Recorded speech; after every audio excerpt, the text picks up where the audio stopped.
Hey everybody, so today I'm going to discuss taking a ski trip to Jackson Hole, Wyoming. Jackson Hole is a pretty cool town actually. As far as costs go, the best place to stay, in my opinion, is in the middle of town if you're more of a budget traveler because A, it's going to be cheaper. B, there's a shuttle which you can take from town all the way to Jackson Hole Mountain Resort, and see all the restaurants and bars are right in town. So in my opinion, staying in town is going to work out better for most people. But if you really care about being like at the ski lift, when you wake up and get out of bed, then you could stay at the Snake River Lodge or the Four Seasons. Keep in mind that's going to cost you some money. So the Four Seasons is like $2,000 a night. That's not money I would spend, but there's a small group of people out there who have that kind of money where $2,000 a night is nothing for them. So if you're one of those, I guess go for it. Anyway, so for most of us, the hotel in town is probably gonna work out a lot better.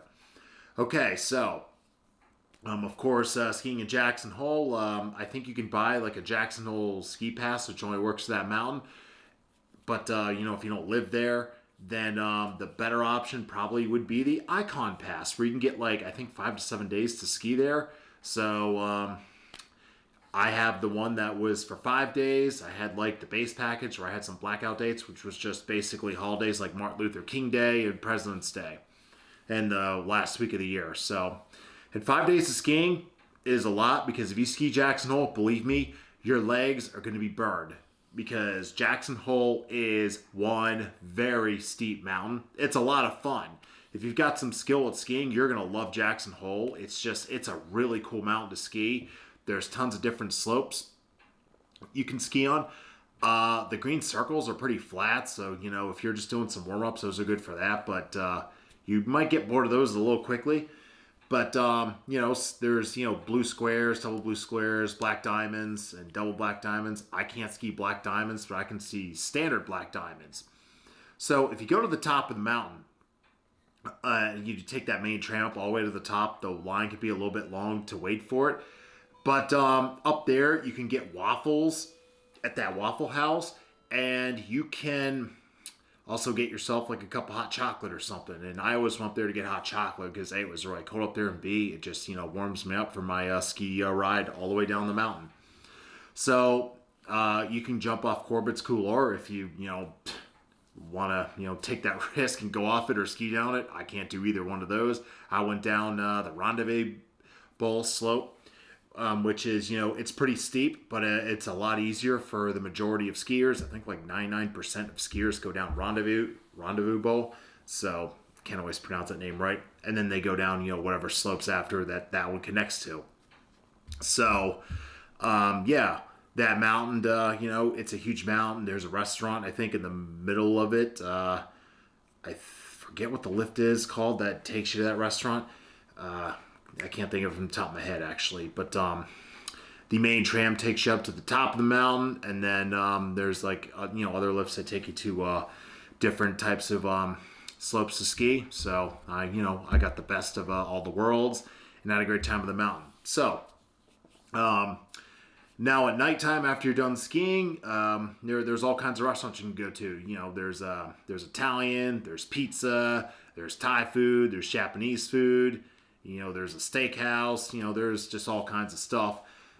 For prices, it's pretty standard for a ski resort. It's, not out of the league. It's, actually a tad cheaper than Park City, Utah.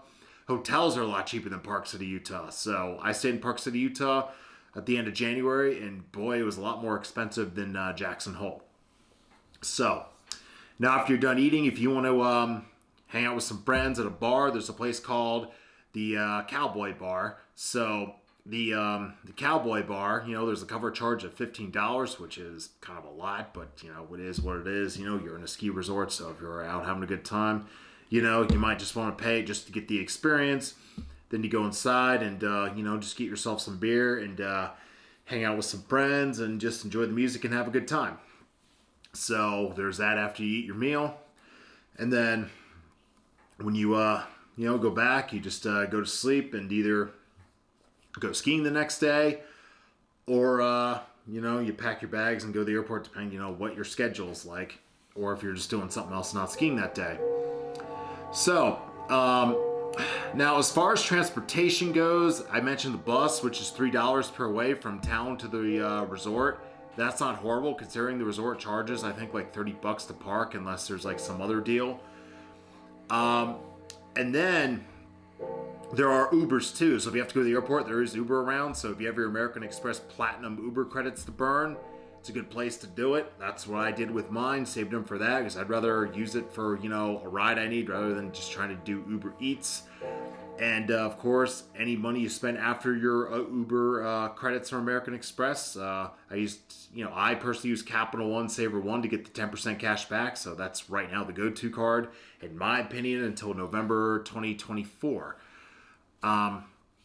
So Uber rides are usually available from town to the airport.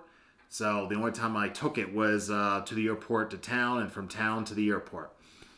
And then also in town, there's a place you can go ice skating at night, which, is pretty cool. But like for me, my legs are freaking burned after skiing. So there was no way I was going ice skating too, because I was whipped after skiing because Jacksonville is pretty steep.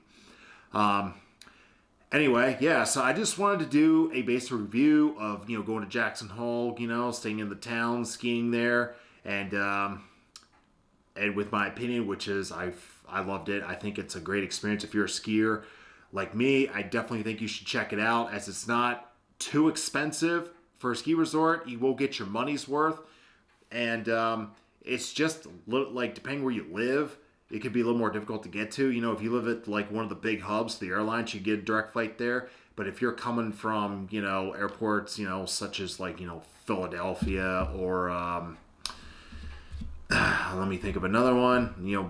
Cleveland, Pittsburgh, those places. Yeah, you might have to have like, awkward time flights. So that's like, the only downside I can really think of. But overall, it's worth the trip. I had a great time myself. So, yeah, if you're, looking for a great mountain to check out and ski, check out Jackson Hole Mountain. Anyway, guys, that wraps up this video. If you have any questions, comments, or concerns regarding, taking a ski trip there, drop your comments below. I would love to hear about it, and I can answer any questions that you may have, and I will do so at the best way possible. All right, I thank you for watching this video. Take care. Have a great night.